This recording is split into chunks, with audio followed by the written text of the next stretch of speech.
Welcome back. You're listening to the Flow Friday Sports Show here on Flow FM. It's time to change tact and talk about the A-League women's competition. We haven't spoken about this competition on the Flow Friday Sports Show or even on the Arvo Flow Sports Express as yet, but it is time to lift the curtains on what is a very important season for this competition. And joining me now is Hayley Routley. She's a WNPL commentator in South Australia to unpack the latest A-League women's action. Hayley, it's great to have you on. How are you? I'm really good, Ellis. I'm super excited to be here, especially to talk about this season of the Liberty A-League W because it's very exciting for many reasons. Absolutely, and it's great to have you on. Let's start with Adelaide United. I know that you were all over this game, Hayley.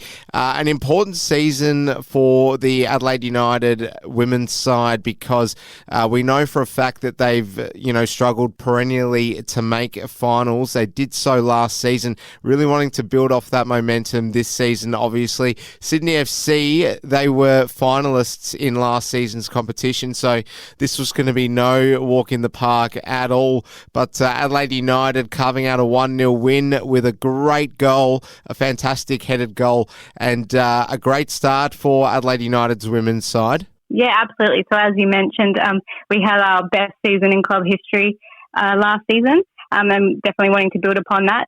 So this 1-0 victory for Adelaide United was actually their first opening round victory in 10 years, which is incredible. And as a first for them, they were actually playing at the Service FM Stadium rather than Martin.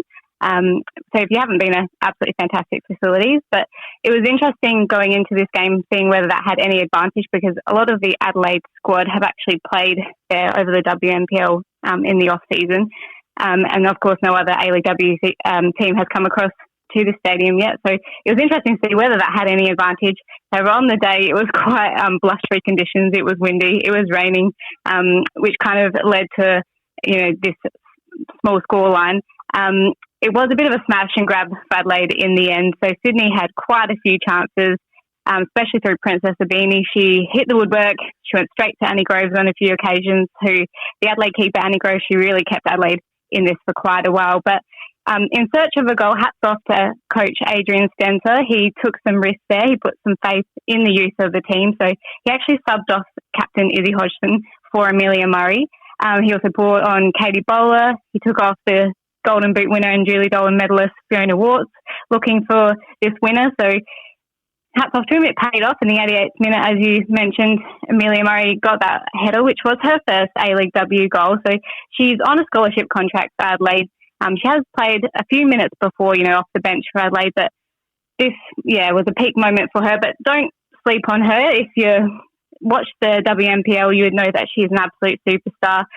She's carved it up with the NTC in that competition. She's won all their awards. Most recently, she captained the Young Matildas side. And when we say she's young, she just graduated high school this week. So many more years for her and her career, and it'll be interesting to see how she fits into this squad going forward for Adelaide.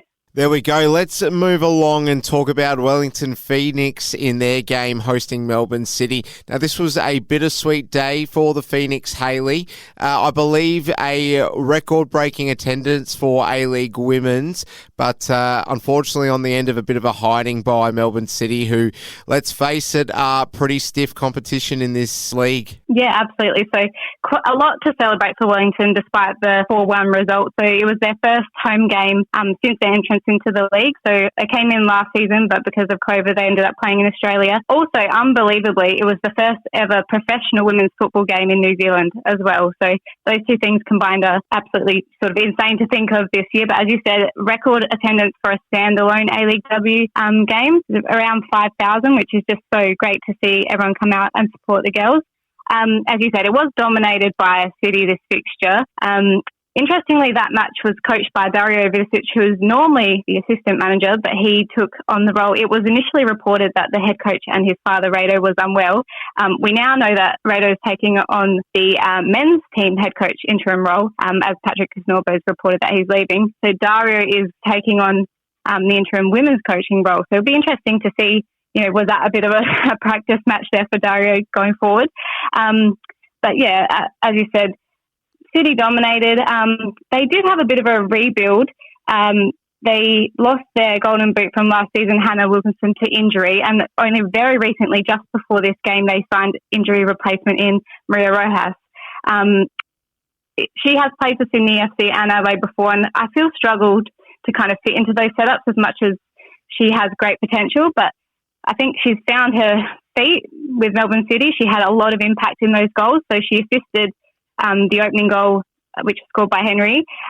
She then 2 minutes later had her own brilliant solo goal. She ran from about halfway and slotted one in, and then she also won the team a penalty as well. So interesting to see that dynamic going forward. Has she found her feet there? And there was also a brace from Politina as well.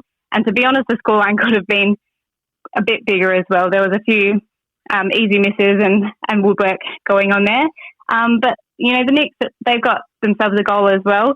At first, it was credited to teenager Ava Pritchard, who actually scored their first goal in existence when they first came into the league last year. But then it was then credited to an own goal, which is a little bit disappointing for Ava.